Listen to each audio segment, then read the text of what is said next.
on est loin du compte. La manifestation n'a pas été suivie par les populations. Vous parlez de la première manifestation. De la deuxième manifestation de vendredi. Oui. La première aussi n'a pas répondu aux attentes en termes de mobilisation. La deuxième, qui se voulait une manifestation non autorisée avec des échauffourées sur Dakar notamment et à Ziguinchor, on ne peut pas dire qu'elle a été suivie de façon massive par les populations. Il y a eu des échauffourées dans des quartiers. Donc, du point de vue, je crois, de l'opposition, c'était un échec. Maintenant, du point de vue des forces de défense et de sécurité, nous pouvons noter que c'est avec beaucoup de maîtrise et de professionnalisme que ces échauffourées ont été gérées. Maintenant, il est arrivé malheureusement qu'il y ait, d'après le bilan qui a été avancé, 3 pertes en vie humaine. C'est le lieu pour nous de nous incliner devant la mémoire de ces personnes décédées, de présenter nos condoléances à leurs familles et de présenter aussi, de souhaiter un prompt rétablissement à tous ceux qui ont été blessés pendant ces manifestations. C'est ça. On aurait pu éviter cette situation-là si l'opposition avait accepté de différer la manifestation ou bien la marche à un moment où ce serait opportun pour les autorités administratives. Très bien. On aurait pu l'éviter, vous le dites. C'est donc une mesure d'interdiction, mesure de l'autorité administrative motivée contre une volonté de l'opposition justement de braver cette interdiction, mettant en avant justement un droit constitutionnel. Sur cette base-là, où est-ce qu'on peut situer les responsabilités? Oui, d'abord, il faut dire que aucun droit constitutionnel, ou bien rares sont les droits constitutionnels, en tout cas, qui sont absolus. En général, la Constitution énonce un droit en indiquant que la loi en déterminera les modalités d'application. C'est ça. En l'occurrence, ce droit est encadré par des dispositions législatives et réglementaires. Je pense qu'au Sénégal, on ne peut pas dire que le Sénégal, qui est un pays dont la démocratie est louée partout à travers le monde et dont les Sénégalais peuvent être fiers, peut être considéré comme un pays où les libertés ne s'exercent pas. Toutes les libertés s'exercent au Sénégal. Si je prends seulement l'exemple de la liberté de marche, je crois que les statistiques du ministère de l'Intérieur, statistiques qui couvrent tout le territoire national, indiquent que plus de 95% des demandes de marche ou de manifestation sont autorisées.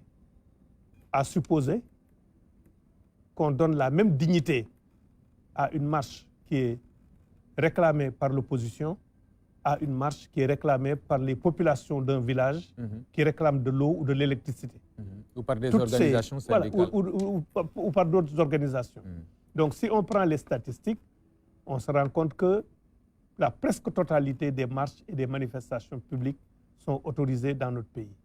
Maintenant, je pense que dans le jeu politique et dans l'opposition, nous devons, nous tous, faire preuve de responsabilité. Surtout quand on est dans l'opposition. En tout cas, nous, on a essayé de le faire. De 2000 à 2012, où on a été dans l'opposition.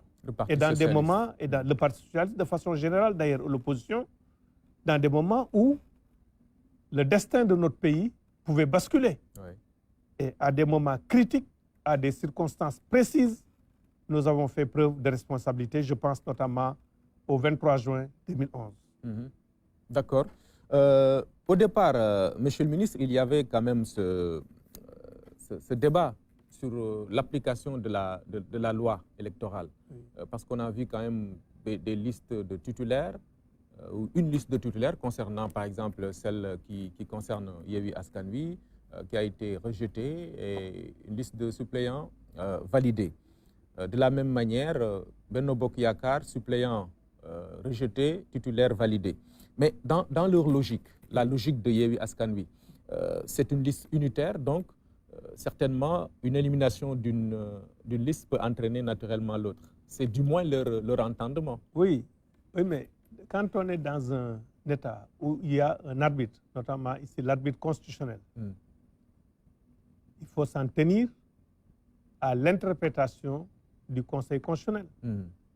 Et ce n'est pas une décision de circonstance, parce que je crois qu'aux élections territoriales de 2014 à Fandène, la Cour d'appel ou la Cour suprême, je ne me souviens plus, avait donné exactement la même décision en détachant une liste de candidatures de titulaires de la liste de suppléants pour valider l'une et invalider l'autre.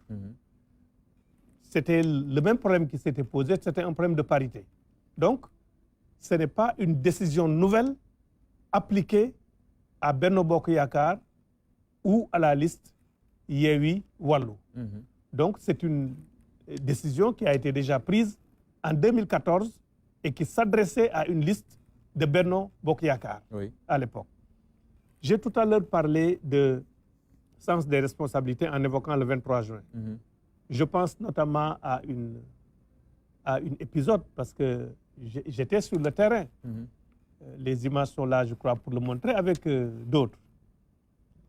À un moment donné, quand dans l'après-midi, le président Abdoulaye Wade a décidé même de retirer le projet de loi, le rapport de force était tellement en faveur des manifestations que les jeunes, à un moment donné, ont demandé aux leaders de marcher vers le palais de la République. Et d'autres jeunes étaient au niveau des portes de l'Assemblée nationale et voulaient pénétrer dans l'Assemblée nationale, ce qui pouvait aboutir à un carnage s'ils y rentraient. Parce que soit les forces de défense et de sécurité défendent l'institution et tuent sur les jeunes, il y aurait un carnage, soit les forces de défense et de sécurité laissent les jeunes entrer à l'Assemblée, ils vont trouver les députés, il peut y avoir un carnage. Tous les leaders ont eu la responsabilité de dire que notre objectif, c'était le retrait du projet de loi. Ce n'était pas d'amener une déstabilisation des institutions du pays. Et je me souviens d'ailleurs, le 22 juin, la veille, il y avait une réunion au centre Daniel Brottier où on était en train de faire une conférence de presse et les jeunes avaient attaqué tous les leaders et avaient envahi la place de l'Indépendance pour dire qu'au lieu de rester dans des salles à discourir, mieux vaut marcher vers le palais. Et les leaders, à l'époque, avaient dit on ne peut pas faire ça. Ça, c'est une opposition responsable. Oui, je pense que... Vous pensez que ce n'est pas le cas maintenant? Non, je pense qu'il y a des discours qui sont des discours va-t-en-guerre et des discours déstabilisateurs, avec une volonté de mettre en péril les institutions de notre pays. Quelque chose qu'on a décidé de conquérir, on ne peut pas en même temps la fragiliser. L'opposition a l'ambition de conquérir le pouvoir. Le pouvoir est structuré par des institutions, dont l'institution judiciaire, la présidence de la République, le gouvernement. On ne peut pas essayer de concourir quelque chose, en même temps avoir un discours qui fragilise cette institution-là, parce que vous ne pourrez plus défendre ces institutions lorsque, si par hasard, vous arrivez à les conquérir. D'accord. Maintenant, aujourd'hui, ce qu'on a noté, au-delà quand même de ce rapport de force, peut-être naturel, sur le plan de l'application de la loi électorale, je le disais tout à l'heure, il y a beaucoup de problèmes. Toutes les coalitions pratiquement ont eu quelques difficultés ou alors quelques erreurs qui ont été notées ici et là.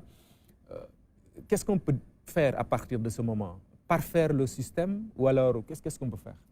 D'abord, il faut noter que le Sénégal a un système électoral qui est crédible et qui peut garantir des élections régulières, sincères et transparentes. Je pense que l'alternance qui a eu lieu en 2000 le démontre. En 2012 aussi. En 2012. Et les élections qu'on a eues, notamment les élections locales passées. Je pense que tout parti au pouvoir aurait souhaité contrôler la capitale. C'est ça. Si on n'arrive pas à contrôler la capitale et que l'opposition gagne la capitale et d'autres grandes villes, c'est que le système électoral est crédible, permet au suffrage universel de s'exprimer. Et ce système électoral date de 1992, le code électoral consensuel. Bien sûr, il n'était pas parfait en 1992, il n'est pas parfait aujourd'hui. Depuis 1992, nous avons connu beaucoup de concertations entre pouvoir et l'opposition pour améliorer le code électoral. Au début, on n'avait pas d'organisme de supervision des élections. Après les événements de 93, on est parti vers l'Observatoire national des élections. Et après, quand le président Wade est venu avec les contestations, on est parti vers la Sénat. On a essayé de donner plus de droits aux femmes par la parité, qui pose des problèmes à toutes les formations politiques, mais qui appliquent. Le Sénégal est cité en exemple. On a institué le parrainage. Peut-être qu'après ces élections législatives-là, on doit encore être ouvert pour pouvoir s'asseoir et voir quels sont les points d'amélioration qu'il faut faire. Mais ces améliorations sont faites sur un système qui est déjà crédible et qui permet au suffrage universel d'être mesuré de façon sincère. OK. Donc, discussions qui ne doivent pas, pour le moment, selon vous, impliquer un report, comme on le susurre quelque part. Les élections doivent se tenir.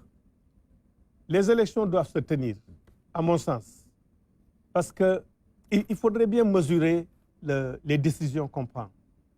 Aujourd'hui, la Direction générale des élections, qui est l'administration électorale, a pris des décisions. Ces décisions ont été déférées au niveau du Conseil constitutionnel. Vous savez, dans un pays, on a besoin d'avoir la sécurité juridique et la visibilité juridique.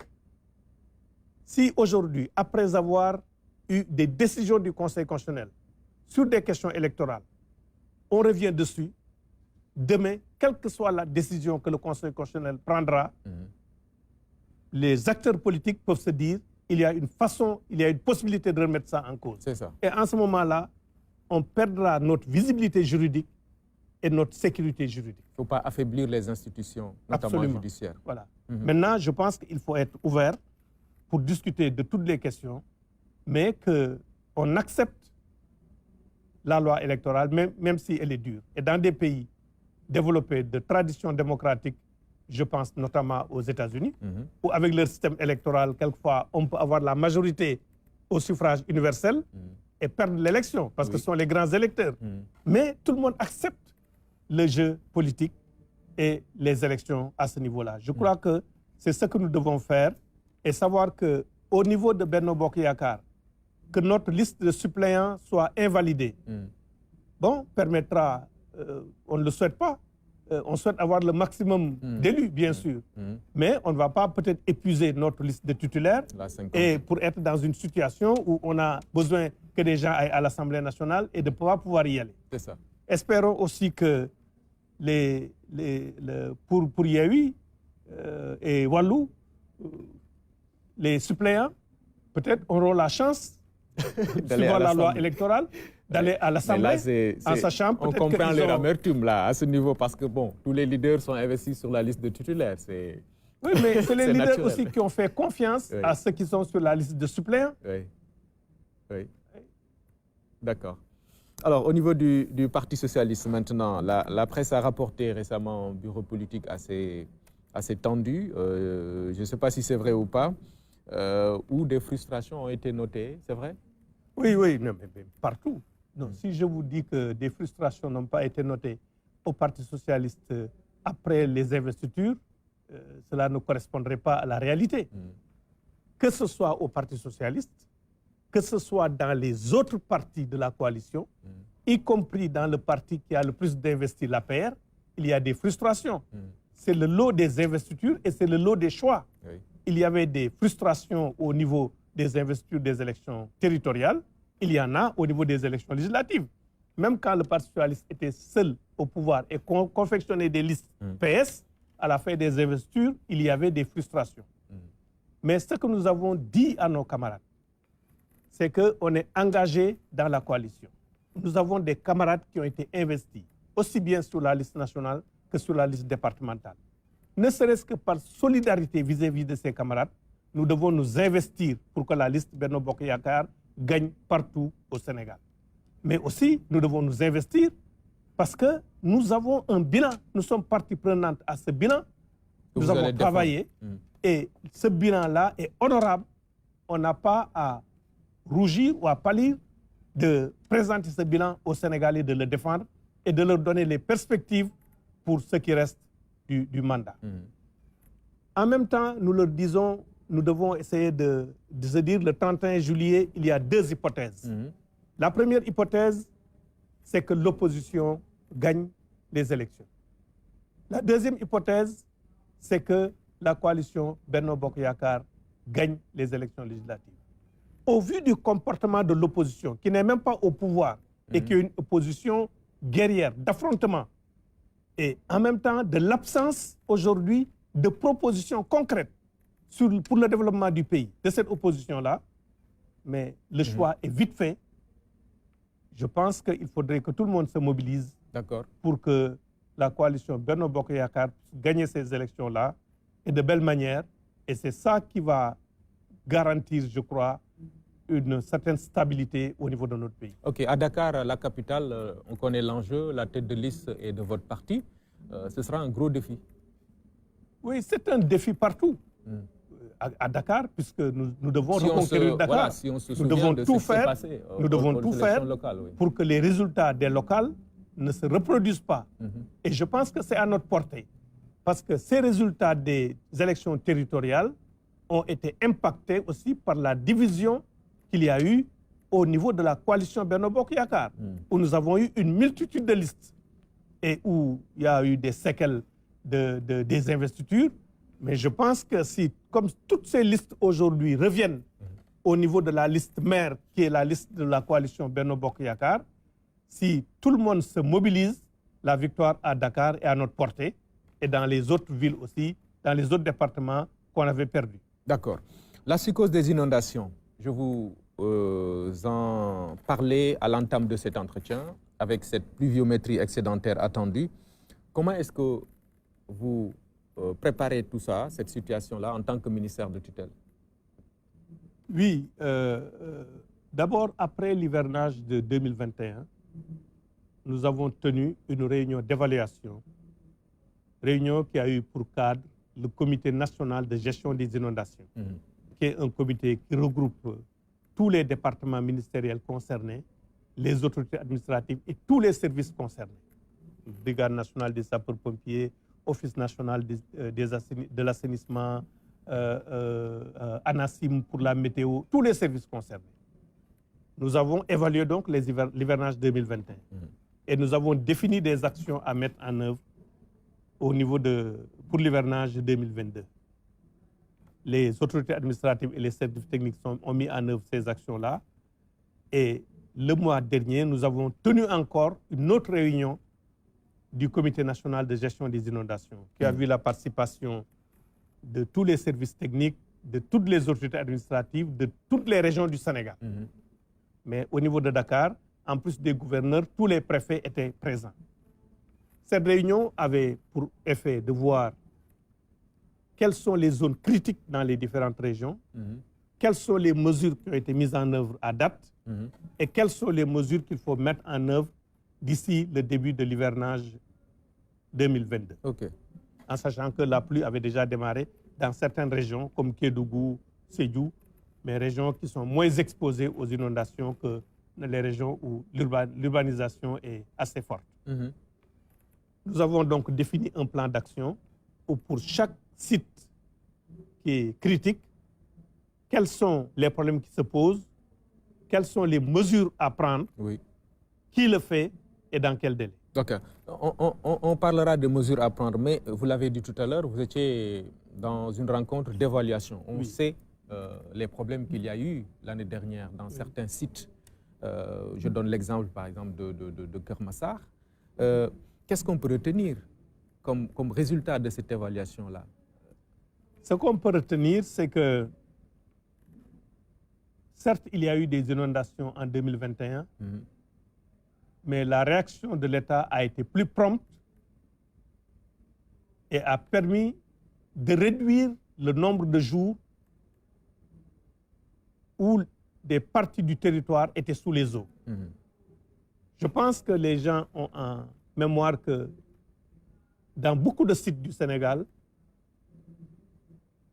on pouvait avoir des zones étendues. Je ne dis pas qu'il n'y en a pas, on pouvait avoir des zones très étendues où il y avait une présence d'eau, y compris au mois d'avril de l'année qui suit l'hivernage. les zones inondées ont été sorties des eaux rapidement. Et un certain nombre de zones ont bénéficié d'ouvrages structurants qui ont permis d'éviter les inondations ou de les atténuer fortement en 2021. Oui. Et cette préparation du comité de pilotage a été assise sur les prévisions hydrométéorologiques que nous avons eues au mois d'avril et qui prévoient un hivernage qui va s'installer de façon précoce.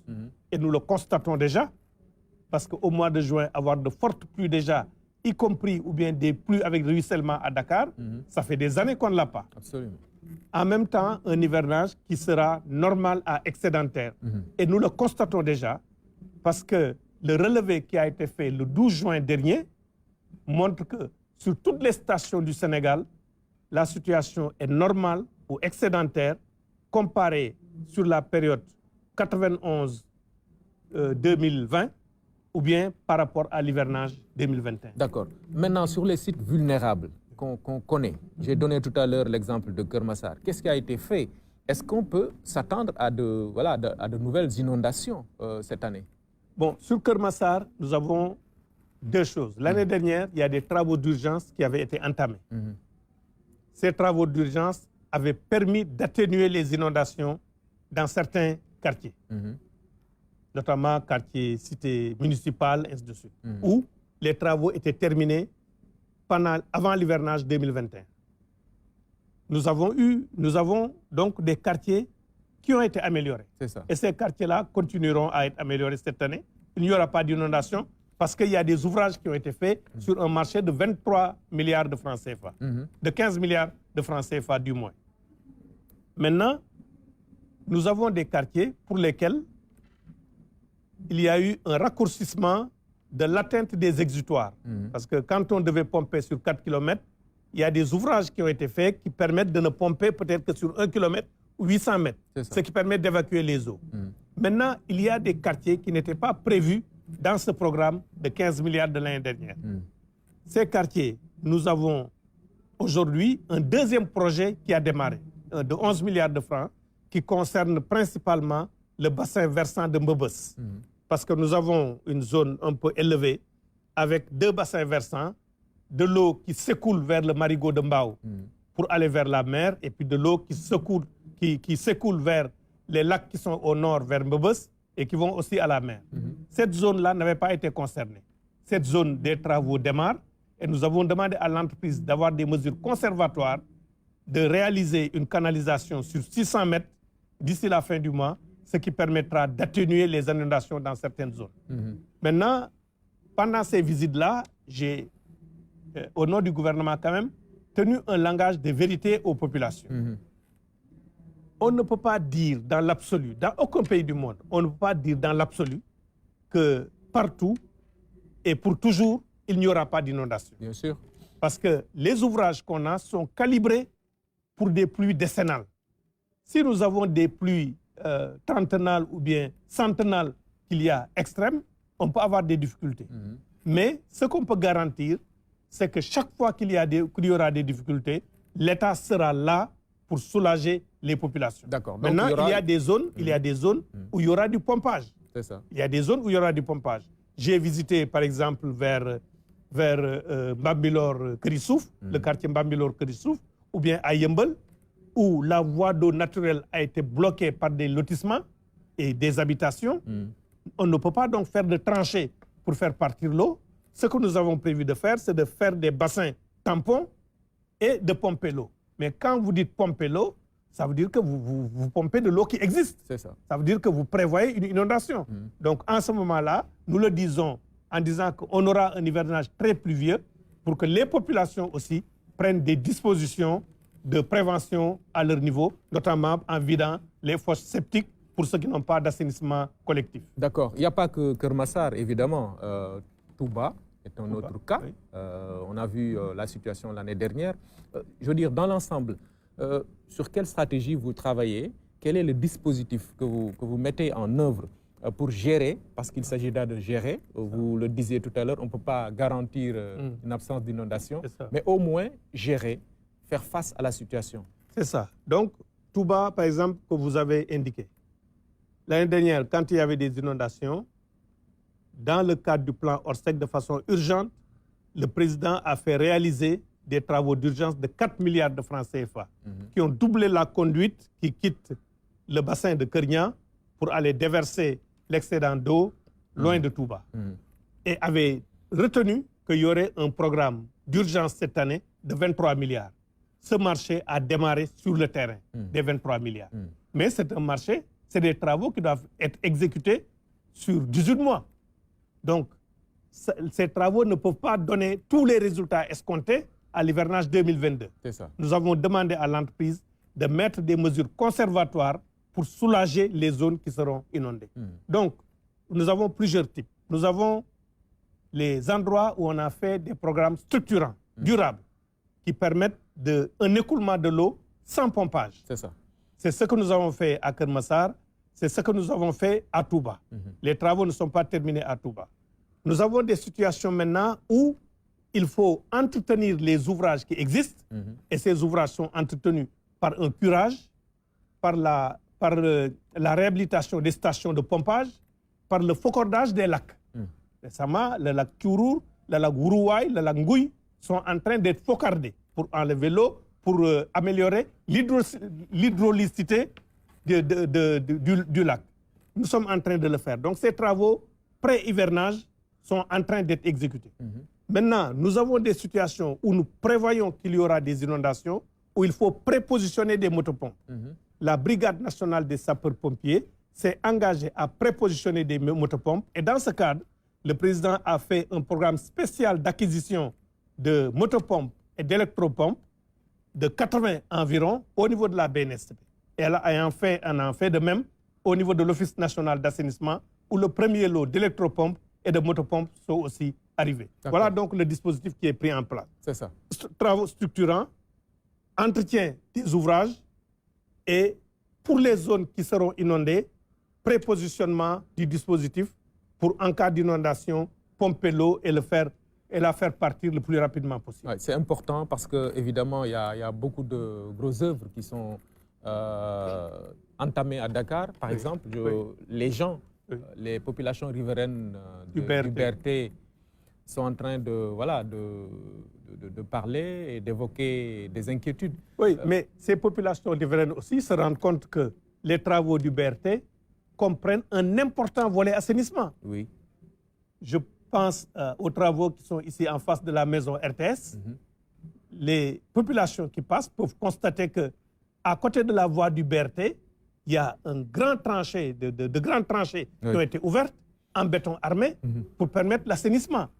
Donc, nous disons que même dans votre maison, si vous faites des travaux de transformation, il y a des moments où vous avez des désagréments. Bien sûr. Même s'il ne s'agit pas d'assainissement, quand on fait des travaux routiers, ainsi de suite, dans Dakar, il y a des déviations, il y a des désagréments. Donc, mais ce que nous devons faire, et le CETUD et le ministère des Infrastructures s'y attellent, c'est de tout faire pour essayer d'atténuer les désagréments que les populations auront du fait des travaux du BRT. Atténuer et sensibiliser les populations, aussi, les informer, c'est important. Oui. Sensibiliser aussi les populations en ce qui concerne l'assainissement à l'occasion de la Tabaski. On s'achemine la fête de la Tabaski. Leur dire que les regards qu'il y a sur les rues ne sont pas destinés à accueillir les résidus du traitement des moutons. Nous avons quelquefois beaucoup de difficultés. Ça coûte excessivement cher de devoir déboucher les canalisations.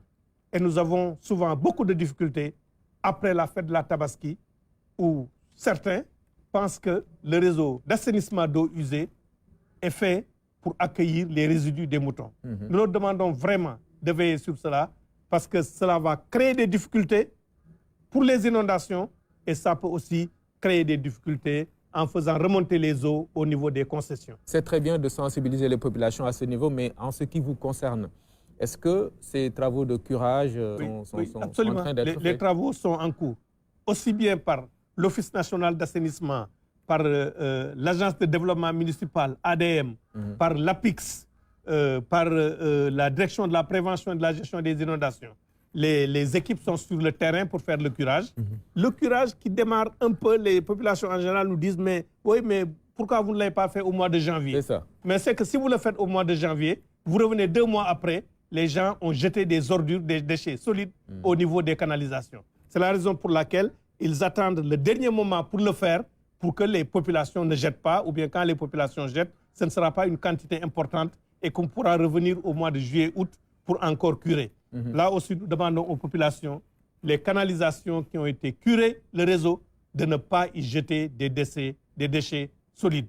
Parce que ça coûte cher de faire ce travail-là et c'est ça qui va amener des inondations dans certaines zones où nous constatons quelquefois qu'il y a des inondations parce que tout simplement, il y a un réseau qui a été bouché et le réseau est bouché par des déchets solides. D'accord. Le renouvellement, justement, de ce réseau, notamment à Dakar, vous en parliez, 300 km, semble-t-il. Oui. Aujourd'hui, où est-ce qu'on peut... Bon, ça, c'est l'eau potable. L'eau potable. Le renouvellement du réseau. Pour l'assainissement, nous avons un grand projet qui a démarré. C'est le renouvellement du collecteur Anne-Fan, qui est un des grands collecteurs qui recueille beaucoup d'eau usée. C'est un contrat de 82 milliards dont les travaux ont démarré. Et c'est un réseau, le renouvellement du réseau du collecteur Anne-Fan va permettre le renouvellement de 100 km de réseau secondaire d'eau usée. D'accord. Donc ça, c'est différent. Ça, c'est l'assainissement. Okay. Maintenant, dans le cadre du projet de l'usine de dessalement, nous avons un volet renouvellement du réseau de distribution d'eau potable sur 316 km à Dakar. D'accord. Ça, c'est pour renouveler le réseau de transport, de distribution d'eau potable, réseau qui est quelquefois vieux, de plus de 40 ans, ou 50 ans, ou 60 ans. Donc, le renouvellement de ces 316 km aussi a démarré par l'entreprise et doit prendre 30 mois à peu près. Et le renouvellement de ce réseau, bien sûr, comme tout le monde le comprend, pour trouver une conduite d'eau potable, la déposer, l'enlever, pour y installer une autre conduite d'eau potable, le temps de dépose, le temps de pause, vous êtes obligé de couper l'eau. Parce qu'on ne peut pas travailler avec le tuyau qui a de l'eau, ou bien de dévier. Donc, ça va créer aussi des désagréments. Mais la SONES et l'entreprise ont pris des dispositions, là aussi, pour minimiser les désagréments que les populations vont connaître pendant cette période-là. Mais c'est un travail qui est essentiel, parce que la population a augmenté, le réseau est vieux, et nous devons renouveler ce réseau-là, qui permettra de faire des économies de 40 000 m3 jour d'eau, soit l'équivalent pratiquement de la première tranche de l'usine de dessalement. C'est des travaux importants, travaux d'envergure, comme vous le dites. On sait par exemple que KMS3 est fait, l'usine de dessalement de l'eau de mer des Mamelles, les travaux sont lancés. Mais l'hivernage, c'est aussi une période de chaleur et vous vous attendez à une forte demande en eau. Oui. Quelles sont les dispositions prises là aussi, puisque le renouvellement du réseau n'est pas encore prêt, pour que voilà, les populations ne soient pas en difficulté? Bon, la disponibilité de l'eau s'est améliorée, surtout en banlieue, parce que l'usine de KMS a surtout impacté certains quartiers de Dakar qui sont desservis à partir directement à partir des adducteurs du lac de Guiers, mais surtout en banlieue. Maintenant, nous avons encore à Dakar des quartiers difficiles. C'est les quartiers qui sont desservis à partir du réservoir des Mamelles. C'est la raison pour laquelle, d'ailleurs, l'usine de dessalement a comme site les Mamelles. Ça fait partie des raisons. Parce que l'usine de dessalement va alimenter directement le réservoir des Mamelles, ce qui va permettre d'améliorer l'alimentation en eau à Mermoz, Ouakam, Ngor, Yoff, Cité Montagne, ainsi de suite, Comico, ainsi de suite. Maintenant, la période de pointe, on est en train de sortir de la période de pointe. Il y a une pointe pendant la période de chaleur, bien sûr, mais avant l'hivernage. Parce que quand il pleut, les domiciles n'arrosent pas. Et pendant la période de pluie, d'hivernage, la consommation d'eau baisse encore. Et va remonter à partir du mois d'octobre, à peu près, à la fin de l'hivernage. Donc, l'alimentation en eau s'est améliorée. Maintenant, quand il y a des difficultés, ce sont des camions citernes qui sont envoyés au niveau des quartiers pour soulager les populations. D'accord. L'hydraulique rurale, maintenant. C'est vrai qu'on parle beaucoup de l'accès universel en donnant effectivement des pourcentages assez élevés. Est-ce que, d'un point de vue pratique, à l'intérieur du pays, l'eau est disponible? Bon, d'abord, comme vous dites, on parle d'accès universel. Il y avait d'abord les OMD, les objectifs millénaires pour le développement. Maintenant, on est vers les ODD, les objectifs de développement durable. Le Sénégal était considéré en matière d'hydraulique urbaine comme ayant atteint les OMD. On était en 2012, en 2018 d'ailleurs, à 98,5% de taux d'accès à l'eau en milieu urbain. Aujourd'hui, nous sommes à 98,8% d'accès à l'eau en milieu urbain. Donc, on peut dire que les ODD ont été atteints même avant l'heure pour le Sénégal. Maintenant, en milieu rural, avec les programmes d'accélération qui ont été menés à travers le PUDC, le PUMA et des investissements massifs en matière de forage, nous sommes à un taux d'accès à l'eau de 96,5%, qui est un taux d'accès qui n'a rien à voir avec la moyenne africaine, de loin supérieur à la moyenne africaine. Mais le problème que nous avons en milieu rural, c'est un problème de sécurité de l'accès à l'eau. Nous avons encore des vulnérabilités. Parce que le premier parc de forage qui a été installé, ce parc de forage est vieillissant et lâche. Et lâche de temps en temps en perdant la pompe, en perdant un peu la nappe, on ne peut plus pomper. Donc, nous avons un programme de renouvellement de ces forages-là.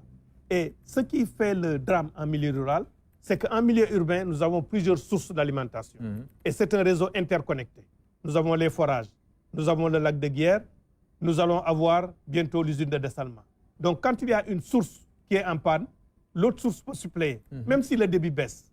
En milieu rural, nous avons un forage dédié. Dès qu'il tombe en panne, et comme les populations ont abandonné les puits qui existaient, il n'y a plus d'eau. C'est une situation dramatique. Mais je voudrais indiquer qu'en général, on ne s'intéresse qu'aux trains qui ne viennent pas à l'heure. C'est ça. Et pas aux trains qui sont à l'heure. Sur un parc de 2100 forages à peu près que nous avons, par semaine, quand nous faisons tous les mardis la situation des forages qui sont en panne, le nombre aussi entre 75 et 95 selon les semaines. Donc, ce n'est pas important, mais c'est dramatique parce que ce sont des populations qui se lèvent, qui n'ont pas d'eau. Donc, le défi que nous avons, c'est d'essayer de faire face à ces vulnérabilités pour assurer un meilleur accès à l'eau, un accès sécurisé à l'eau en milieu rural. Mais le Sénégal a fait des progrès importants dans ce cadre-là. D'accord. Maintenant, nous avons aussi par endroits des problèmes de qualité de l'eau, où l'eau est un peu saumâtre ou un peu salée à cause de la nature de la nappe. En tout cas, il est fréquent d'entendre des populations rurales attaquer des sociétés qui sont en charge de gérer l'eau potable dans ces zones-là. Quel est le problème véritablement? Bon, c'est une réforme. Je ne veux pas citer les... Oui, c'est une réforme déjà. Oui. C'est une réforme. Oui. Parce que jusqu'à présent, les forages étaient gérés par les ASUFOR, les associations d'usagers des forages ruraux, qui étaient des organisations communautaires qui étaient élues par les populations. Mais nous nous sommes rendus compte que la gestion de ces ASUFOR-là, le résultat de cette gestion explique un peu les difficultés que nous avons en milieu rural. Parce que ces ASUFOR n'étaient pas assez formés pour gérer de façon professionnelle l'eau. Quelquefois, c'est un plombier qu'on prenait et qui n'avait pas la technicité pour faire un réseau qui était adéquat. Le réseau obéit à des normes. Il y a des réseaux, il y a des canalisations qui doivent être de diamètre 110, il y en a d'autres qui doivent être de diamètre 60, il y en a d'autres qui doivent être de diamètre 15. Il y a un ordre pour les mettre. Donc, ça crée des problèmes de réseau, de la qualité de la pose, qui fait que le rendement en milieu rural est très faible. Vous voyez des localités où l'eau qui est produite est de 100 et l'eau qui arrive au niveau des ménages est de 25, de 30 ou de 40. C'est ça. Ce qui veut dire que le différentiel, on le perd. Si c'est de 40 qui arrive, Ça veut dire que c'est 60% d'eau qui est perdue au niveau du réseau. Donc, nous avons voulu faire une réforme pour amener une gestion professionnelle par des sociétés dédiées à cela. C'est ça. Bien sûr, les Agifor étant installés, toute réforme connaît des résistances. Il y a d'abord des résistances, quelquefois justifiées, quelquefois qui ne sont pas justifiées. Ouais. Pour certaines sociétés, elles ont eu des difficultés à prendre en charge le service, qui a fait que la réforme a été menacée dans certaines régions. L'État doit agir. Oui, parce que les populations vous interpellent tout le temps. Oui, l'État agit. L'État agit. Et aujourd'hui, j'ai eu pour une des sociétés, par exemple, j'ai eu plusieurs rencontres avec leurs dirigeants et dont la dernière a décidé d'aller plus loin en intéressant peut-être même le FONSIS pour entrer dans le capital, pour qu'une partie soit détenue par l'État du Sénégal à travers le FONSIS et d'explorer aussi la possibilité d'associer les collectivités locales à la gestion de l'eau en les faisant participer au capital de la société. C'est des pistes que nous sommes en train d'explorer pour amener une meilleure acceptabilité de la réforme. Mais dans tous les cas, c'est par un dialogue avec les populations et en leur montrant que c'est dans leur intérêt qu'on fasse cette réforme-là, qu'on arrivera à le faire, mais chaque fois, c'est par un dialogue avec les communautés que nous le faisons. Et les taux d'intégration des forages, des Agifor, vers ces sociétés qu'on appelle délégatés de services publics, ce taux est très élevé dans certaines localités comme, je cite par exemple, Kaolack et Kaffrine. D'accord. Et l'OFOR dans tout cela, c'est une structure qui s'occupe des forages, c'est ça? Oui, l'Office des forages ruraux, dans la réforme, comme la SONES est société de patrimoine qui s'occupe de la construction des ouvrages, et ces délégataires de services publics, qui sont ces sociétés, seront les gestionnaires du réseau et de la distribution. C'est exactement le même schéma. SONES, société de patrimoine, SDE avant, maintenant SEN'EAU, société fermière. Et dans le milieu rural? Dans le milieu rural, OFOR, établissement public de patrimoine. Les délégataires de services publics vont s'occuper de la gestion et du renouvellement, enfin de l'entretien des forages. Et OFOR va s'occuper seulement des investissements qui ont une durée de vie supérieure à 10 ans. D'accord. Merci beaucoup, Monsieur le ministre, d'être venu à cette émission. Mesdames, Messieurs, merci également à vous d'avoir suivi. Nous étions avec M. Serigne Mbaye Thiam, ministre de l'Eau et de l'Assainissement et secrétaire national aux élections du Parti socialiste. Merci. Dimanche prochain.